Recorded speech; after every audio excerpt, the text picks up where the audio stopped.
শুনা নৰনাৰী হৰি চৰিত্ৰ অমৃত ভকতৰ ইষ্ট কৃষ্ণ ধৰিও হৃদিত। ভগৱন্ত ভকতৰ ইষ্ট বন্ধু। ভগৱন্তই নিজতকৈও ভকতক ভাল পায়, মনত ৰাখিব কথাটো। আৰু যুগে যুগে অৱতাৰ হৈ আছে কেৱল ভকতৰ কাৰণে বুলি কৈছে। ব্ৰহ্মাক সৃষ্টিৰ আদিতে ভগৱন্তই কৈছে, হেৰা ব্ৰহ্মা, মোৰ জাতিকুল তুমি ক'ত দেখিছা? মোৰ জাতিকুলকৈতো আছে সৃষ্টিকৰ, মৎস্য কুৰ্ম শুকৰ আদি ধৰো কলেবৰ। মোৰ কোনো জাতিকুল নাই, তথাপিও মই মাছ কাছ গাহৰি হ'ব লগা হয়। কিয়? স্বভাৱতে অজময়ী, জন্ম নাহি যাৰ, ভকতৰ ইচ্ছাই মই ধৰোঁ অৱতাৰ। ভকতৰ ইচ্ছা পূৰণৰ কাৰণে মই অৱতাৰ ধাৰণ কৰি থাকোঁ। ভগৱন্তৰ ভকত অতি প্ৰিয়। উদ্ধৱক যাবৰ সময়ত কৈছে, ব্ৰহ্মা হৰ হলায়ুধ লক্ষ্মী প্ৰিয় জায়া। হে উদ্ধৱ, মই ব্ৰহ্মাকো ভাল পাওঁ, দাদা বলুভদ্ৰকো ভাল পাওঁ, শিৱকো ভাল পাওঁ। এওঁলোক তিনিজনতকৈ মোৰ ভাৰ্যা লক্ষীক মই বেছি ভাল পাওঁ। আৰু লক্ষীতকৈও পৰম সুন্দৰ মূৰ দেখা ইটো কায়া। মোৰ নিজৰ ভাৰ্যাজনীতকৈ মোৰ নিজৰ দেহটোক মই বেছি ভাল পাওঁ। আৰু মোৰ নিজৰ দেহটোতকৈও সবাতো অধিক তুমি মোৰ প্ৰিয়তম, নাহি আন বান্ধৱ উদ্ধৱ তুমি সম। যে মই নিজৰ দেহটোতকৈও তোমাক ভাল পাওঁ, অৰ্থাৎ ভকতক ভাল পায়। এই কথাটোৱে আমাক কি শিকাইছে? যে ভগৱানৰ প্ৰিয় হ'বলৈ হ'লে প্ৰথমতে আপুনি ভকত হ'ব লাগিব। আপোনালোকৰ পৰিয়ালটো ঈশ্বৰৰ প্ৰিয় কৰিবলৈ হ'লে আপোনালোকৰ প্ৰতিজন সদস্যক আপুনি ভকত কৰিব লাগিব। তেতিয়া সেইখন ঘৰত কৃষ্ণ থাকিব। কৃষ্ণ থকা ঘৰখন আনন্দত থাকিব, মিলা প্ৰীতিয়ে থাকিব, মৰম চেনেহত থাকিব, সুস্থ মনত থাকিব, ৰোগমুক্ত হৈ থাকিব, একতাৰ দোলেৰে বান্ধ খাই থাকিব। মনত ৰাখিব কথাটো। গতিকে কৃষ্ণক আপুনি বিচাৰিব নালাগে, কৃষ্ণইহে আপোনাৰ ঘৰ বিচাৰি আহিব। আমাৰ ভাগৱতে কৈছে কেনেকৈ, যিখন ঘৰত পুৱা গধূলি ধূপ ধূনা জ্বলিব, ঈশ্বৰৰ উপাসনা কৰিব, যেই নাম সেই হৰি, জানা নিষ্ঠ কৰি নামৰ সংগ নচাৰন্ত হৰি। গতিকে আমাৰ প্ৰত্যেকখন ঘৰতে আমাৰ পুৱা গধূলি ধূপ ধূনা জ্বলাই ঈশ্বৰ উপাসনা কৰাৰ ব্যৱস্থাটো আপোনালোকৰ নাই বুলি ভবা নাই। যদি আজি তাৰিখলৈকে কাৰোবাৰ সেই ব্যৱস্থাটো নাই কৰা, কিবা অসুবিধাৰ কাৰণে, অহাকালিৰ পৰা আপোনালোকে ঘৰৰ ভিতৰতে অকণমান আশ্ৰুতীয়াকৈ বেৰা অকণমান দি হ'লেও, ঠগী এখনতে গুণমালা কীৰ্তন এখন থৈ হ'লেও পুৱা গধূলি ধূপ ধূনা জ্বলাই ল'ৰা ছোৱালীকেইটাক লগত লৈ প্ৰাৰ্থনা কৰিব। আৰু ক'ব, শইকীয়া বাপৰ দৰে, গগৈ বাপৰ দৰে, বৰুৱা বাপৰ দৰে, গোহাঁই বাপৰ দৰে মোৰো গুৰুগৃহ অকণমান বনোৱাৰ হেঁপাহ আছে, কিন্তু মই এইকেইটা অসুবিধাৰ কাৰণে পৰা নাই, কৃপা কৰি মোৰ মনোবাঞ্ছা। বয়স আপুনি এমাহ দিন জনাওক, তেওঁ আপোনাৰ অতি সোনকালে আপোনাৰ মনৰ কামনা পূৰণ কৰি দিব। যা দৃশ্যি ভাৱনা জৈছ সিদ্ধিবদে, আপুনি মিনটো জনাব লাগিব দেই। যদি আমাৰ সেই পৰিৱেশটো আমি নকৰোঁ, তেতিয়া আমাৰ ঘৰলৈ কোন আহিব? শ্ৰৱণ কীৰ্তন দৈত্য কৃষ্ণৰ নকৰে, তৈতেষে ৰাক্ষসীগণে বিঘিনি আচৰে। যিখন ঘৰত পুৱা গধূলি ধূপ ধূনা নজ্বলে, ঈশ্বৰ উপাসনা নকৰে, সেইখন ঘৰলৈ অঘাসুৰ, বকাসুৰ, পৰম্বাসুৰ, অৰিষ্টাসুৰ, পুতনা, ব্যোমাসুৰ, ধেনুকাসুৰ চব আহিব। কায়িকভাৱে নহয় দেই, গুণগত স্বভাৱগতভাৱে আহিব। আমাৰ কিছুমান এনেকুৱা পৰিয়াল মানুহ আছে, কথা ক'বই নোৱাৰে, টিঙিচকৈ খং উঠেই, কথা ক'বই নোৱাৰে, লাঠিডাল উলিয়াই আনেই, কথা ক'বই নোৱাৰে, ঠেঁপেচ লাগি চকু পানী উলিয়াই 3-4 দিনমানলৈ ভাত পানী নাখায়েই। এনেকুৱা স্বভাৱ, এইটো আসুৰিক প্ৰবৃত্তি। এই আসুৰিক প্ৰবৃত্তি যিখন ঘৰৰ পৰিয়ালো আছে, সেইখন অসুৰ থকা পৰিয়াল। গতিকে সেই অসুৰবিলাকক যেতিয়ালৈকে মাৰিব নোৱাৰিব, যেতিয়ালৈকে উলিয়াই দিব নোৱাৰিব, তেতিয়ালৈকে সেইখন ঘৰত, সেইটো পৰিয়ালত শান্তি প্ৰতিষ্ঠা নহ'ব। ভাগৱতে কৈছে দেই, তেওঁক মাৰিবলৈ কি কৰিব লাগিব? বা উলিয়াবলৈ, মৰা মানে সংস্কাৰ, মনত ৰাখিব। বাহিৰত মাৰি দেখুৱাইছে, আচলতে সংস্কাৰ। সেই গুণটোৰ পৰা তেওঁক সংস্কাৰ কৰিছে। গতিকে বাহিৰত এটা, আধ্যাত্মিকত এটা, মনত ৰাখিব। সেইকাৰণে ভাগৱত ব্যাখ্যা 5 প্ৰকাৰে কৰিব জানিব লাগিব। আমাৰ ভাগৱত ব্যাখ্যাকাৰসকলে ভাগৱত ব্যাখ্যা কৰোঁতে 5 প্ৰকাৰে কৰিব জানিব লাগিব। শব্দাতিক, পদাতিক, আধ্যাত্মিক, তাত্ত্বিক, পৰমাৰ্থিক। আমাৰ এতিয়া বহুত ব্যাখ্যাকাৰকে 2টা বা এটা পদ্ধতিয়ে জানে, বাকীকেইটা নজনাৰ কাৰণে অৰ্থই গণ্ডগোল লগাই দিয়ে। যেনে মই এটা উদাহৰণ আপোনালোকৰ দৃষ্টি আকৰ্ষণ কৰিব বিচাৰিছোঁ। আমাৰ পঞ্চম স্কন্ধ ভাগৱতত ঋষভ প্ৰভু অৱতাৰী, তেওঁ 100টা পুত্ৰ জন্ম দিছিল। আটাইতকৈ ডাঙৰজনৰ নাম ভৰত। ভৰতৰ নাম অনুসৰি আমাৰ দেশখনৰ নাম ভাৰতবৰ্ষ হ'ল। 9জন নৱদ্বীপৰ অধিপতি, 9জন সিদ্ধ পুৰুষ, 9 18কে 19জন, বাকী 81জনেই কৰ্মকাণ্ডী। আপোনালোকে এটা কথা মনত ৰাখিব, সদায় বেদৰ বেদৰ আগম পথত থকা মানুহ সদায় বেছি থাকিব। সদায় বেছি থাকিব, কাৰণ ভগৱন্তৰ বজাৰখন তাকে লৈ কৰি থাকে। ভালৰ সংখ্যা যদি বেছি কৰি দিয়ে বেয়াকেইটা সোনকালে ভাল হৈ যাব। সেইকাৰণে ভালৰ সংখ্যা কমাই ৰাখি বেয়াৰ সংখ্যাটো অলপ ভগৱানে বেছিকৈ ৰাখে। একদম বৈদিক যুগৰ পৰা আপোনালোকে চাওক, 60 সহস্ৰই ভাগৱত শুনিছিল, সুতে ক'ব বুলি কোৱাৰ লগে লগে 32 সহস্ৰ গুচি গ'ল, 28 সহস্ৰই শুনিলে, আৰু 32 সহস্ৰই কৰ্মকাণ্ড কৰি আছে বুলি ভাগৱতত উল্লেখ আছে। ঋষভৰ 100টা ল'ৰা, ডাঙৰজনৰ নাম ভৰতৰ নাম অনুসৰি ভাৰতবৰ্ষ 9জন নৱদ্বীপৰ অধিপতি, 9জন সিদ্ধ পুৰুষ, বাকী 81জনেই কৰ্মকাণ্ডী বুলি কৈছে। কৌৰৱৰ 5জন, কৌৰৱৰ 100জন, পাণ্ডৱৰ 5জন। কৃষ্ণ কাৰ লগত থাকে? পাণ্ডৱৰ লগত থাকে, 100জনৰ লগত নাথাকে। গতিকে আমাৰ নিয়মবিহীন সংখ্যাগৰিষ্ঠ হ'লেও ভগৱান তেওঁলোকে সমৰ্থন নকৰে। ভগৱানে নীতি সদাচাৰ নাইকিয়া মানুহক কেতিয়াও সুখ শান্তিত নাৰাখে, অশান্তি ভুগিব লাগে। সেইকাৰণে ভাগৱত শুনি এই কথাবোৰ আমি নিজেও শিকি ল'ব লাগিব আৰু ল'ৰা ছোৱালীকো শিকাব লাগিব। আমাৰ ইয়াত 8 প্ৰকাৰ সদাচাৰৰ কথা আছে: কায়ৰ সদাচাৰ, বাক্যৰ সদাচাৰ, মনৰ সদাচাৰ, গমন সদাচাৰ, শৌচ সদাচাৰ, অন্ন সদাচাৰ, স্নান সদাচাৰ, শয়ন সদাচাৰ। এই 8 প্ৰকাৰ সদাচাৰৰ কথা ভাগৱতত উল্লেখ আছে। প্ৰধানকৈ দেই, এই 8 প্ৰকাৰ সদাচাৰ যদি আমি নিজে শিকি লৈ পেলাই মানিব পাৰোঁ, ল'ৰা ছোৱালীক যদি শিকাব পাৰোঁ, তেতিয়াহ'লে আপোনালোকৰ ঘৰখনৰ কোনো সদস্য 100 বছৰৰ আগত মৰিব নালাগে, কোনো সদস্যৰ শৰীৰত ৰোগ ব্যাধি হ'ব নোৱাৰে। তাৰ প্ৰমাণ গুৰুজনৰ দিনত দেখুৱাই থৈ গৈছে। শংকৰ মাধৱৰ ওচৰতেই কেইবাজনো আটা পুৰুষে ভাগৱতৰ ব্যাখ্যা শুনিছিল, কিন্তু তেওঁলোকৰ এটা চাৰিত্ৰিক বৈশিষ্ট্য আছিল: গুৰুতকৈ শিষ্য সিয়ান, খুচৰি খুচৰি লয় জ্ঞান। নজনা কথাবিলাক চব শিকি ল'লে। শিকাওঁতা শংকৰদেৱ 120 বছৰ জীয়াই থাকিলে, শিকাওঁতা মাধৱদেৱ 107 বছৰ জীয়াই থাকিলে। তেওঁলোকৰ পৰা শিক্ষা লোৱা বদলা আটাই 130 বছৰ, ৰামৰাম আটাই 140 বছৰ, মথুৰা দাস আটাই 151 বছৰলৈ আয়ুস বঢ়ালে।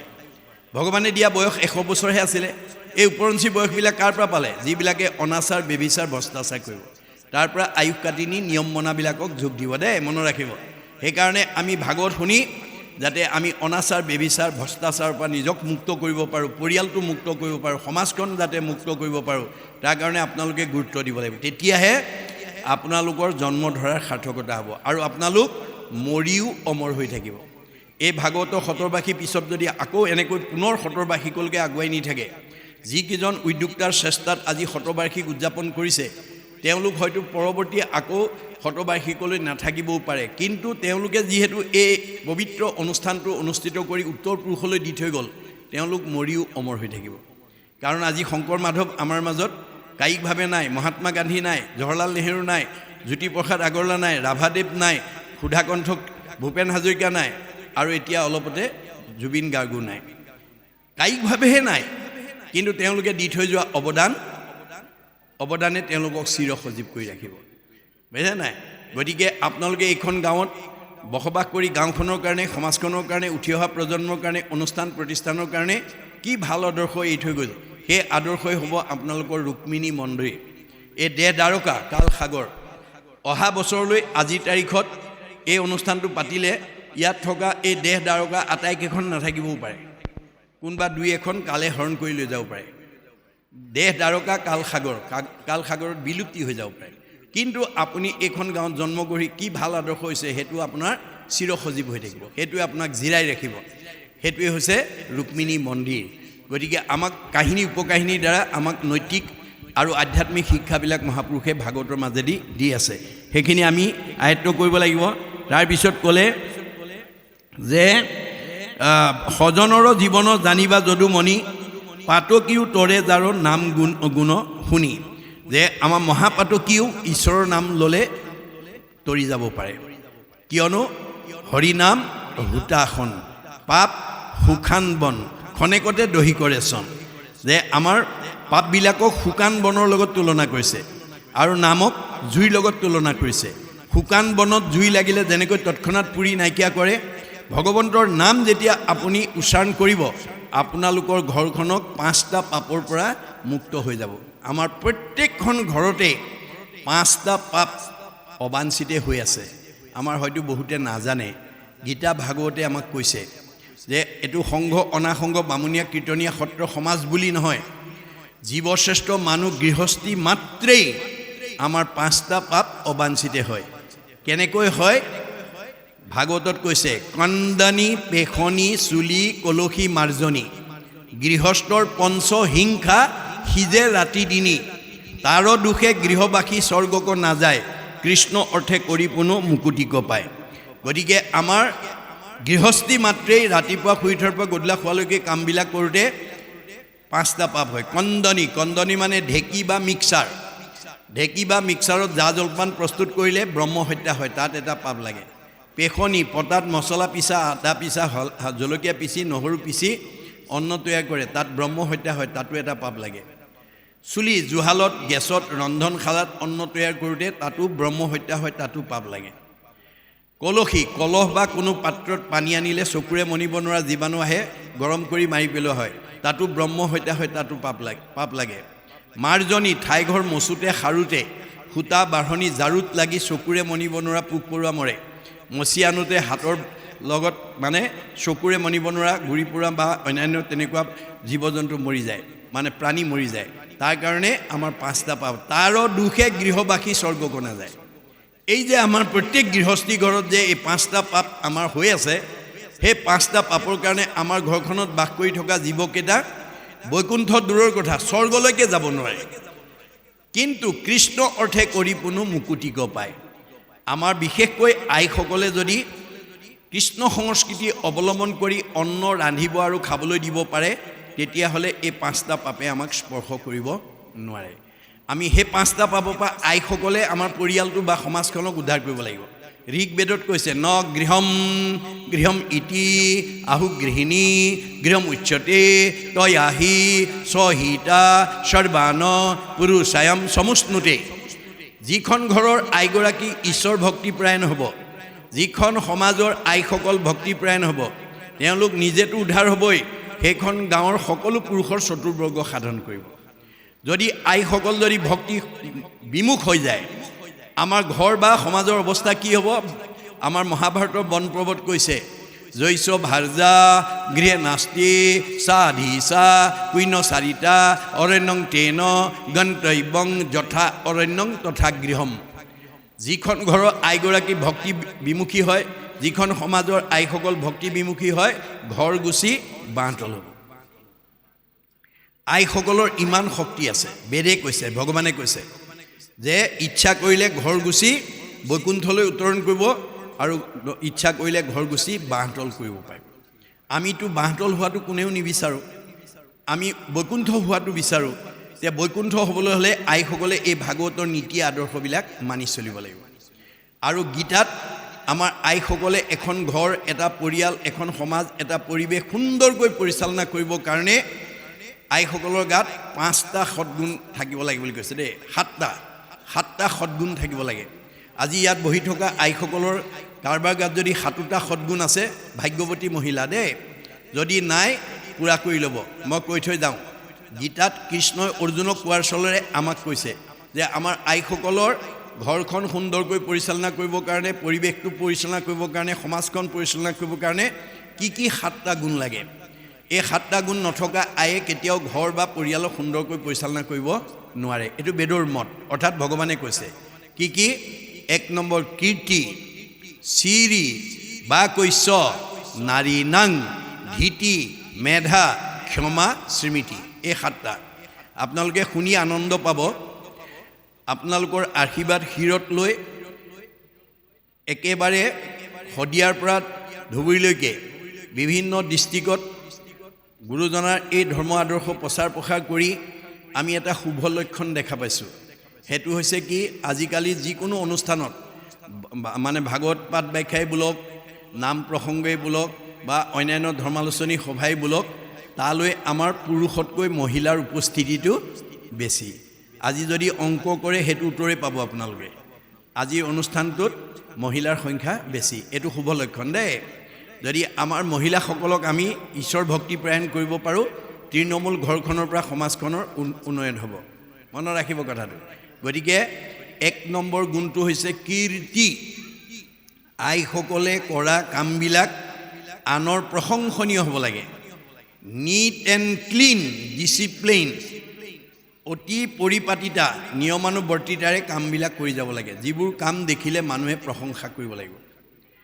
পৰিপাটিতাৰে কাম কৰিব জনা গুণটো আমাৰ আইসকলৰ লাগিব চিৰি নিজেও ধুনীয়া হৈ থাকিব লাগিব পৰিয়ালটোকো ধুনীয়া কৰি ৰাখিব লাগিব ঘৰখনৰ পৰিৱেশটোও ধুনীয়া কৰি ৰাখিব বা কৈছ কথা ক'ব জানিব লাগিব আইসকলে যদি কথা ক'ব জানে সেইখন ঘৰত সেইখন সমাজত কেতিয়াও কাজিয়া পেচাল হ'ব নোৱাৰে আজি কথা ক'ব নজনাৰ কাৰণেই বহুত বোৱাৰীক শাহুৱেকে বেয়া পায় বহুত শাহুৱেকক বোৱাৰীয়েকে বেয়া পায় বহুত দেউৰেকে নবৌয়েকক বেয়া পায় বহুত নবৌয়েকে দেউৰেকক বেয়া পায় বহুত স্বামীয়ে ভাৰ্যাক বেয়া পায় বহুত ভাৰ্যাই স্বামীক বেয়া পায় ইত্যাদি ইত্যাদি গণ্ডগোলটো ক'ত লাগিলে কথা ক'ব নাজানে আমাৰ এতিয়া সমাজত কথা ক'ব নজনা মানুহৰ সংখ্যা বেছি আমাৰ ভগৱানে কৈছে কথা কেনেকৈ ক'ব লাগে নিয়ম বান্ধি দিছে ভাগৱতত সত্য প্ৰিয় হিত মনত ৰাখিবা দেই আমি সদায় সঁচা কথা ক'বলৈ যত্ন কৰিব লাগে